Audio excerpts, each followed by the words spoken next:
Type 2 Productions is like the type of idiot that would complain about Red Dead Redemption 2 because this game lets you shoot. This game gives you honor for shooting KKK members, but hey, you can't criticize this game for being woke because he doesn't have the balls to do so. Type 2 Productions is basically synthetic man at home. You see, we got, the spiel, hates every new modern game, pretty much low key a bigot, but doesn't want to, open up to it. And he's made some very sus and borderline racist videos like Sinners is blatant anti-white propaganda. So I saw Sinners and I thought the movie was all right, but anti-white propaganda? How fucking fragile are you that a movie like Sinners actually makes you feel like there's some sort of propaganda? Is Grand Theft Auto San Andreas anti-white propaganda? You spend a lot of that game killing white people. Or is the movie Django Unchained anti-white propaganda? That movie also focuses on killing white people. Why do you give those movies a pass, or why do you give that gaming movie a pass? Because those two pieces of media, San Andreas and Django Unchained, are old enough and nostalgic enough and have high enough reviews, where you can't really criticize those games with calling them anti-white or anti-Christian.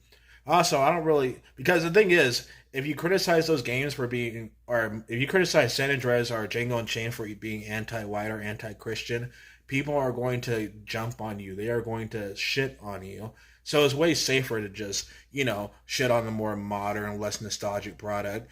But yeah, Sinners, blatant anti-white propaganda, anti-white, anti-Christian. Well, first of all, a lot of black people are Christians. And secondly, I don't see anything really wrong with being anti-Christian. I mean, the Bible is full of, child killing. God literally floods the entire earth because people had different opinions from him. But yeah, if you like your baby killing Bible, that's fine, I would really support Type 2 Productions if he just blatantly admitted to being a racist bigot instead of trying to hide behind it. But so, because to me, he just comes off as like a giant fat pussy. But the type of spiel, oh wow, he doesn't like Crimson Desert. Oh wow, he doesn't like Resident Evil. Oh wow, let's just pretend that there were no flawed old games. Let's just focus on the new. Let's just focus on the popular, highly reviewed, highly praised games from fans. But anyway, let's look at his Mouse PI review. Mouse PI for Hire is the world's first millennial shooter. That's a stupid title for a video. But I like the thumbnail, like punch a Nazi, because I don't really see anything wrong with that. I mean, punching Nazis in a video game, that sounds awesome. I'm pretty sure Wolfenstein has already done it. Is Wolfenstein, is that a millennial shooter too? Is Call of Duty a millennial shooter since those games also involve shooting Nazis? I'm going to try to see how long I can last because the thing about Type 2 Productions is that he is extremely boring. He goes through all these editings and whatnot and scripting his videos or whatever. And, he's just boring. At least with Synthetic Man, you can get some entertainment value out of him sounding like a complete clown. Well, not really. But still, Synthetic Man is way more entertaining than Type 2 Productions. You know what I like about Ranting for Vengeance is that he actually keeps his videos short. And I'm just going to skip over this advertisement. And look, before you go in the comment section and cry about me being woke or whatever, please note that on this channel, I piss off both sides equally. I think the far left and the far right are equally retarded. I shit on both. And you can call me a centralist or a fence sitter, but I'd rather sit comfortably on the fence than join, two retarded cultist mindset sides. All right? So today I'm just be shitting on a far right leaning YouTuber who's too much of a pussy to, actually say anything of real edge. TI for Hire is the world's first millennial shooter. Not really, because again, we've had other games where you kill racists. That's what he's referring to, about punching Nazis. I mean, there's even another game coming out called Kill All the Fucking Nazis or something, and I bet he's going to bitch and cry about that game as well. It doesn't bore you like the boomer shooters of old by bombarding you with uninterrupted, fast-paced gunplay. Instead, it lets you waste hours listening to Redditors and Mouseface to make sure you don't get too bored of all the pesky gameplay. Is that real dialogue? It's beneath me to go around looking for him, but I can do yeah, jeez. Now, while you're being kind of facetious there He just admitted that he was being facetious, so why should anybody trust this review? is a lot of truth to that. Because Mouse PI is very confused as a game and doesn't quite know what it wants to be. I don't know about that. It's very obvious. It's a detective first-person shooter game. I don't know how it's confused. And this might be an issue for some if actual substance mattered to most gamers, but unfortunately it doesn't. So that's a really stupid thing to say, and also very pompous and pretentious. Actual substance doesn't matter to most gamers. How do you know? Do you even interact with people? Because one thing I noticed about this channel is that the guys come off as very unemployed. Like they haven't really interacted with anyone before. Never done a day's worth of military service. Nothing like that. Because, like we've seen here lately, the new way to convince most gamers to buy a game is to load it up with numerous mechanics that look great in trailers, but are entirely half-baked. That's not new at all. Games have been doing that for years. I mean, goodness gracious. I mean, Sonic the Heroes, Shadow the Hedgehog, those games had a bunch of mechanics and a bunch of useless... those were basically games that didn't know what they wanted to be. I mean, Sonic Heroes had like a weird collectathon mini game or whatever with Team Chaotic, and then Shadow the Hedgehog. That game had a bunch of other mechanics, like so many animations that were wasted. You know, they could have just been regular Sonic games, but nah. We gotta have Shadow, you know, run slightly slower. We gotta have Shadow maintain all these weapons and guns and stuff. And like, there's no point using a homing attack in Shadow the Hedgehog. You can just pretty much just go through everything with a minigun, you know, outside of certain platforming segments. When you actually get your hands on the final product, and that's exactly what Mouse PI is. If not for the highly stylized graphics, I really think this game would be dead on arrival. Well, that and what I find to be a pretty suspicious marketing push, but we'll get into that later. Oh, jeez. And in total fairness, Mouse PI isn't a terrible game, but I don't find it to be a particularly good one either. So just like most games in general, that's the thing that's been around. That's really most games have not been good for 40 years. You know, the best games that are ones that stand out.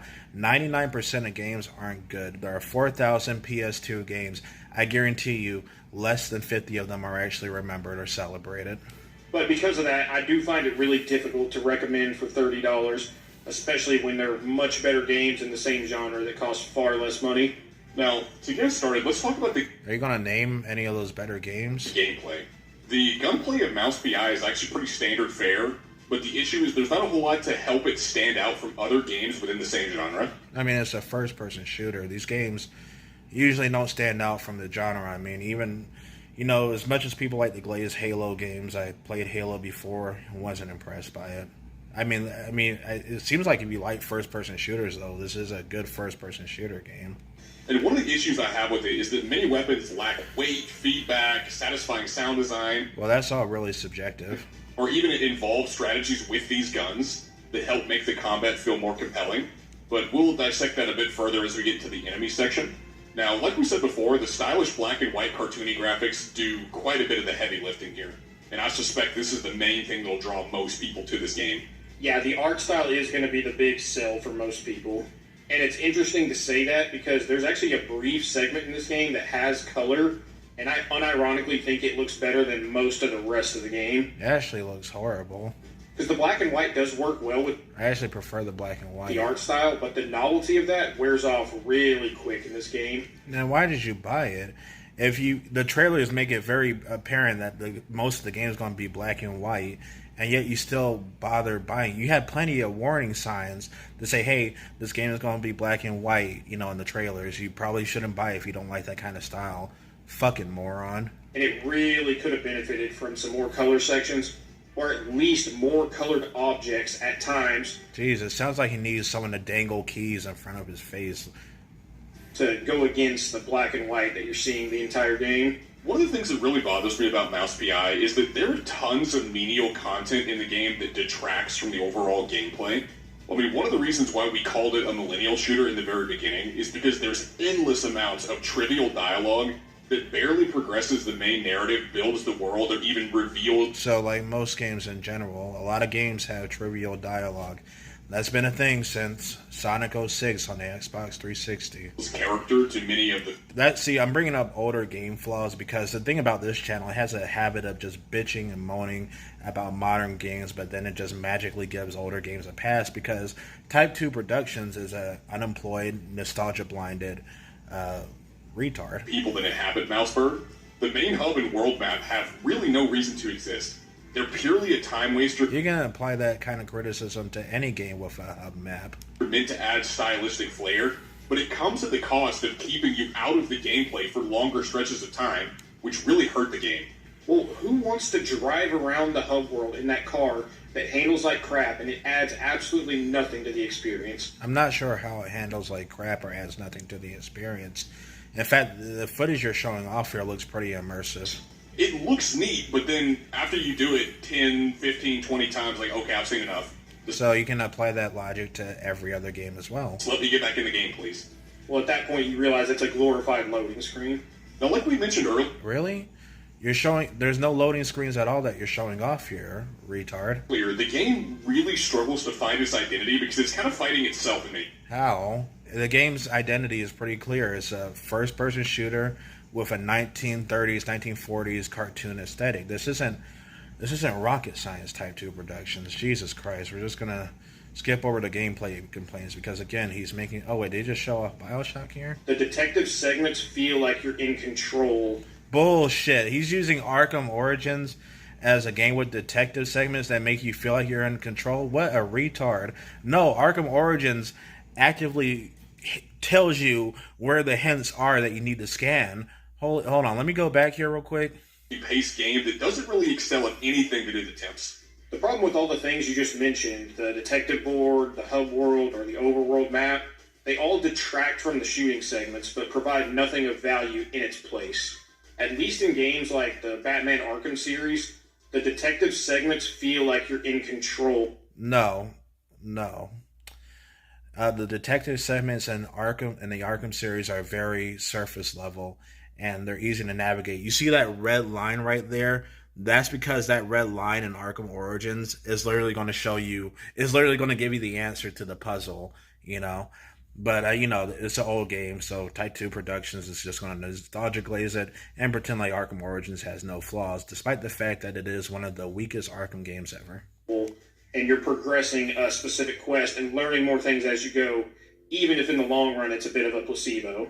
Now, moving to something else we found a little frustrating in the gameplay, there are many mechanics and abilities strewn throughout this game that are completely underwhelming and not fleshed out enough to even justify their existence. Let me give you several examples. In the trailer, one of the things you would see is that the mouse will eat spinach, you get the Popeye hands, and begin to box. These segments are as simple as hold mouse 1 to... What's wrong with simplicity? I mean, the thing about this channel is that you complain that games are too complicated, modern games.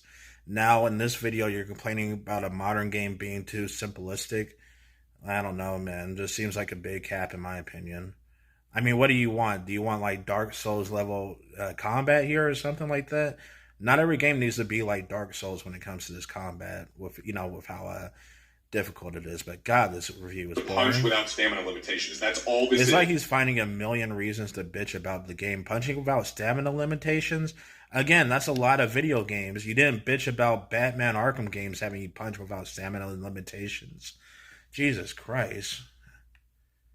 Alright, let's see. I'm just skipping. Okay, let's go over to the enemies portion. Because these are very surface level, nitpicky, bitchy complaints. It's like he's finding any excuse to bitch about the game. And complexity. So in Mouse PI, you have two main types of enemies. You have your melee enemies, you have your ranged enemies.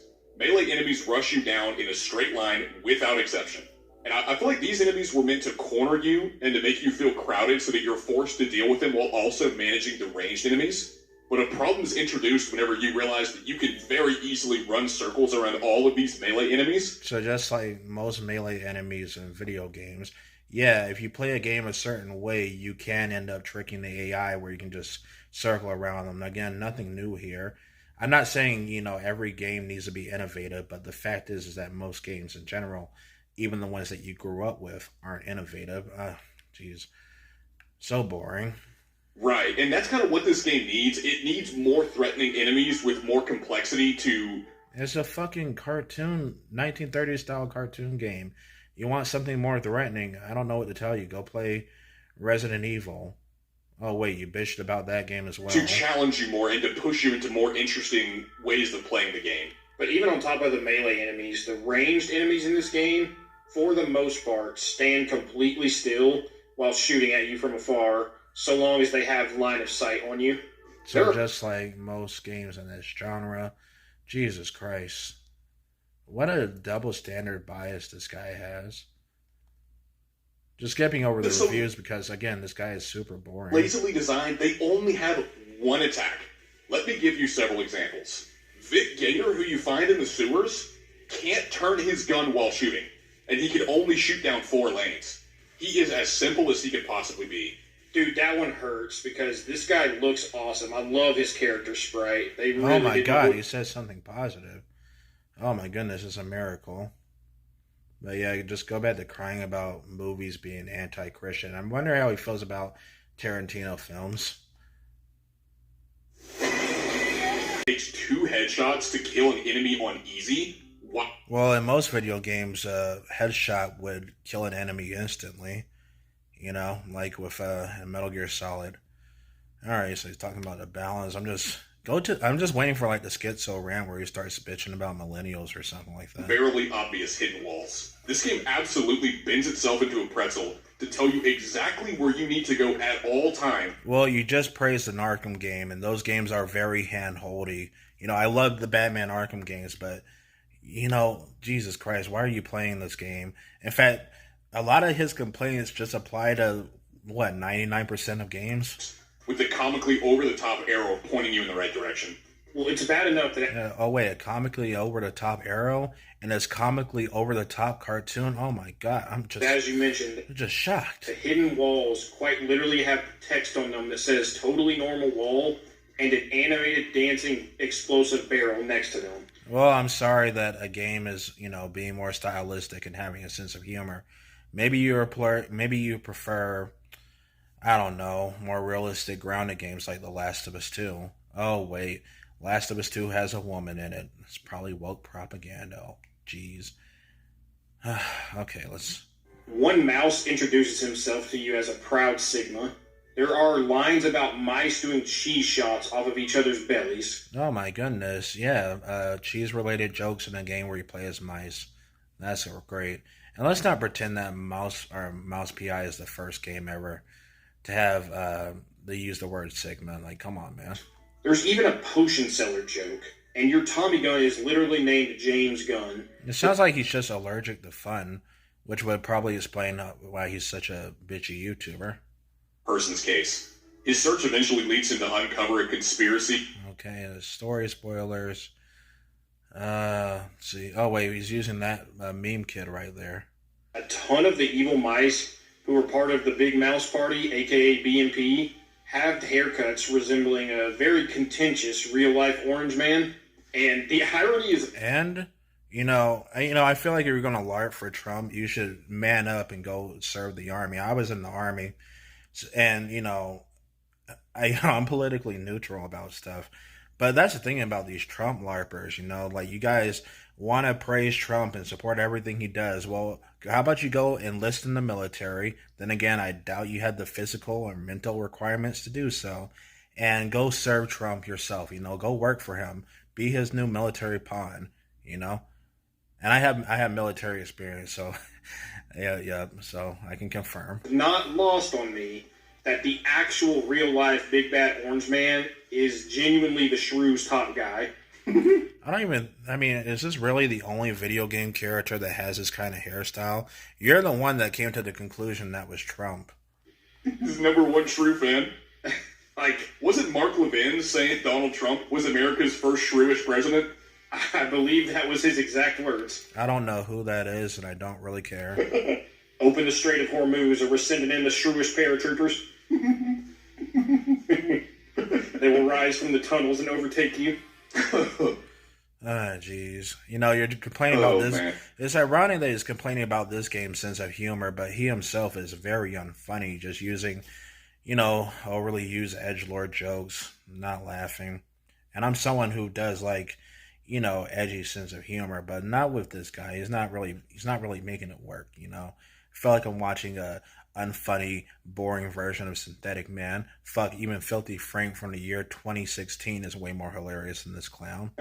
Wait, this is the depth of the story we're dealing with in Mouse PI. I had to skip most of his story complaints because either one, well, there's spoilers, and two, his story complaints would most likely apply to 99% of other games as well. And again, I'm bringing up the 99% of games argument because he likes to hate on these new modern games while also conveniently just ignoring the flaws of the past. Studio's first game made in the Unity engine somehow landed Troy Baker and Deborah Wilson in the voice cast. Deborah Wilson being in the voice cast for a game isn't new. I was actually shocked to find out that she was in Metal Gear Solid 4 playing the voice of Crying Wolf, but this guy's too much of a normie to know what that game is. Anyway, let's see what we got here. It had 360 members on staff. This really doesn't add up for an indie game from a first-time studio. Yeah, you typically don't get huge financial support from a successful publisher on your first go-around, but who knows? Makes me think some things. Well, it became even more suspicious when I dug a bit deeper and found that... Why are you digging so deep about a game that you clearly don't even really like? That's just weird. Even for games that I do like, I don't really bother digging that deep about them. The game had pre-planned DLC and a Funko Pop ready before launch. Doesn't that seem awfully hopeful pre-launch? Not really. I mean, a lot of games have that nowadays. It's really nothing new.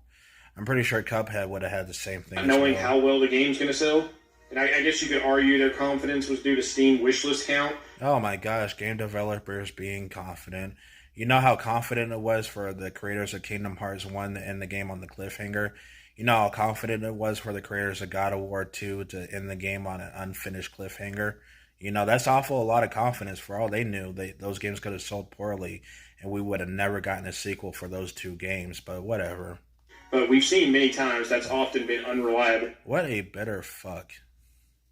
Buying it and leaving a positive review to dunk on IGN.